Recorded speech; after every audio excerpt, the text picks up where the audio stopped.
বিচার এবং সংস্কারকে নির্বাচনের মুখোমুখি দাঁড় করানো গ্রহণযোগ্য হবে না বলে মন্তব্য করেছেন গণসংহতি আন্দোলনের প্রধান সমন্বয়কারী জোনায়েদ সাকিব।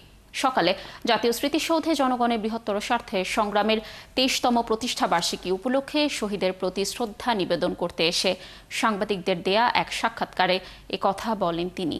এ সময় জোনায়েদ সাকি আরও বলেন, ১৯৭২ সালে যে সংবিধান প্রতিষ্ঠা হয়েছে সেই সংবিধান ১৯৭১ সালে মানুষের গণতান্ত্রিক আকাঙ্ক্ষাকে ধারণ করেনি এবং ৭২ সালের সাংবিধানিক ক্ষমতা কাঠামো প্রবলভাবে স্বৈরতান্ত্রিক, সমস্ত ক্ষমতা এক ব্যক্তির হাতে কেন্দ্রভূত করা হয়েছে, যার ফলে সেই ৭২ সালের সাংবিধানিক ক্ষমতা কাঠামোর হাত ধরেই এবং তাকে ভিত্তি করেই দেশে একের পর এক স্বৈরাচারী শাসন, হত্যাযজ্ঞ সহ সবশেষ একটি ফ্যাসিস্ট শাসন ব্যবস্থা দেখা গেছে।